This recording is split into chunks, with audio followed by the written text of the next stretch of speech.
Hello and welcome to Happy Grove High School online learning. This is for Calculus 1. We'll be learning about derivatives. In other words, how to take the slope of a curve. Let's start with a bit of review about the slope of a line. So, let me draw a coordinate axis here.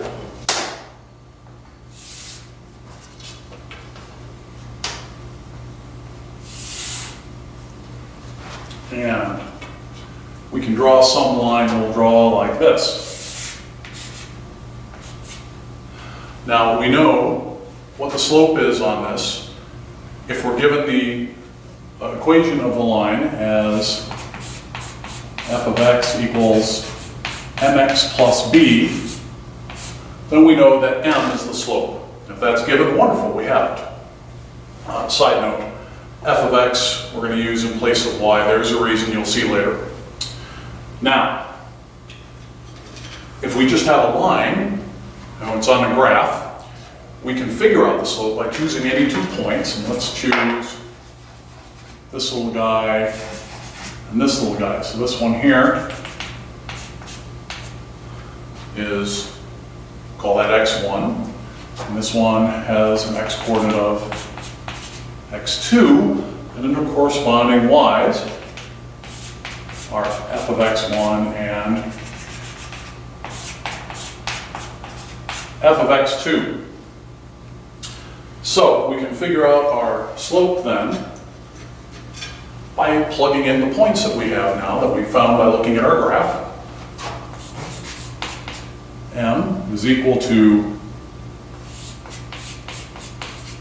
f of x2, which is the same as y2 if you're familiar with that, of course, minus f of x1 all over x2 minus x1. This should be reviewed. This is all pretty simple algebra, but this is going to build up to what we're doing. So, in the case that I had given you online, was that we are in the middle of snowpocalypse. The snow is falling down at the rate of f of x equals x squared, where f of x is the inches of snow, and x is the time in hours since the snowfall began. So we can graph that. Let me get my coordinate axes again.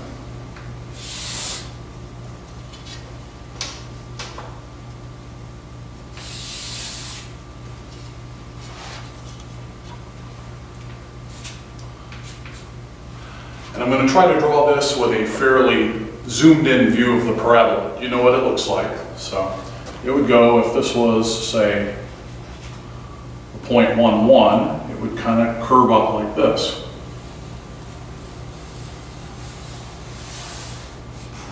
And so on and so forth. So we'll call this, again, f of x is equal to x squared. Now the question is, how do we find the slope on this? And what does the slope mean to us in the case of our snowstorm? Well, this again is telling us how many inches of snow has fallen. And our x here is our time. The slope will tell us how fast the snow is falling.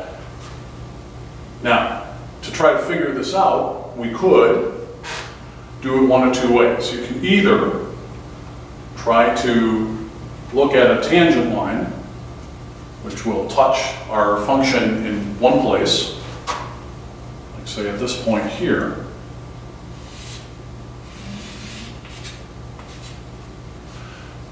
But to figure that slope, we only have 1 point, and so we can't really do that. However, we can do what's called a secant line. We can choose another point here, and we can draw a line between the 2 points, like so.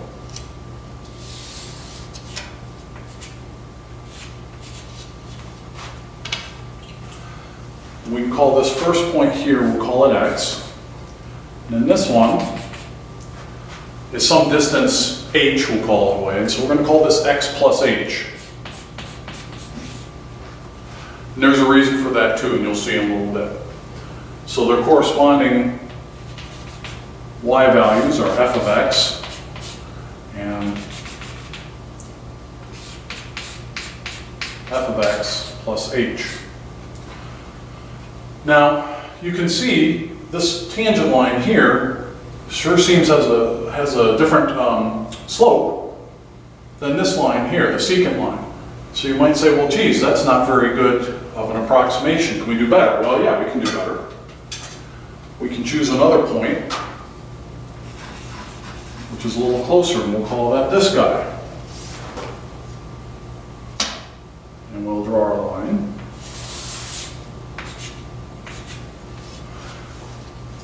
And this line here looks a little bit better, looks a little bit more like our tangent line.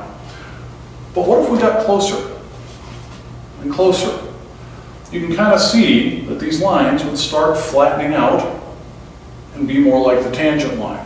And there is an illustrated GIF on the website that shows you that very thing.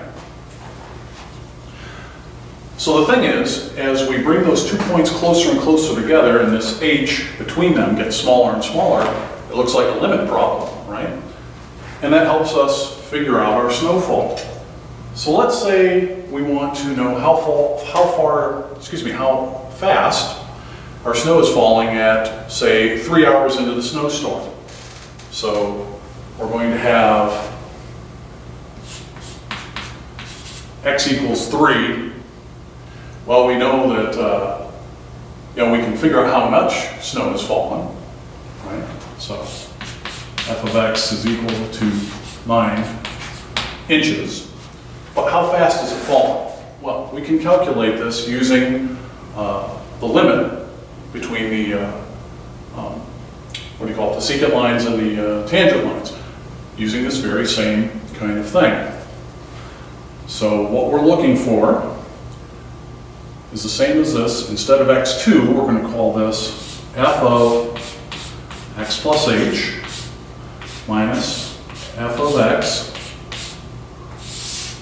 all over x plus h minus x. So as you can see, the x's here on the bottom are going to go away, and we're left with this f of x plus h minus f of x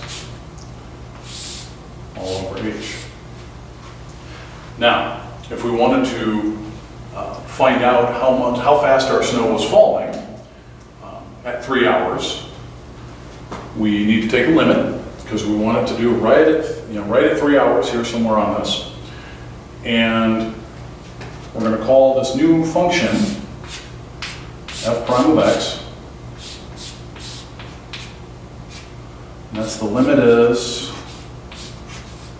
h approaches 0 of this whole equation here. Since we have h in the denominator, we know this will be a division by 0. That's kind of a problem. So let's noodle out our numbers here and see if we come up with something that works better. So let's rewrite this here again.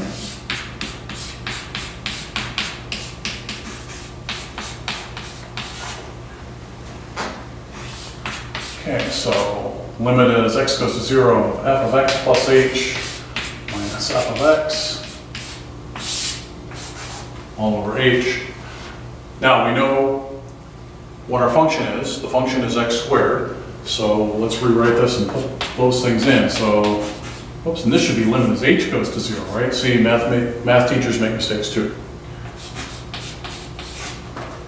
So this will be x plus h squared minus x squared all over h. Again, we know that h is, or x rather, is equal to 3, so let's plug that in.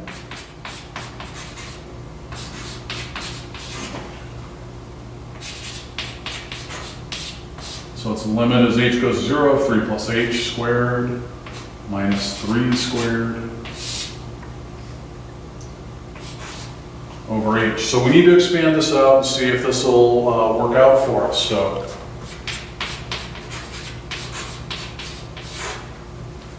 So squaring this for this expression here, you have 9 plus 6h plus h squared minus 9 all over h. So what we have then is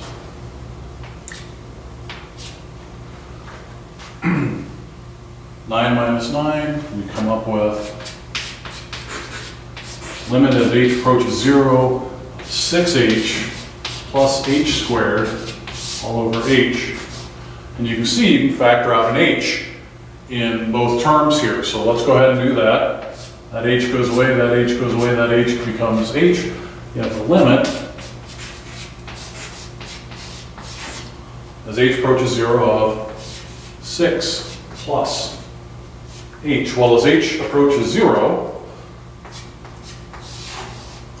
it goes to 6. So it means 6 inches of snow an hour after 3 hours is the current snowfall rate.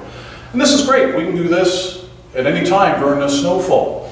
But what if we wanted to have a general way of doing this without having to go through all of this and keep plugging in stuff, the time and all that to figure out our snowfall rate? Watch the next video and we'll show you how you do that.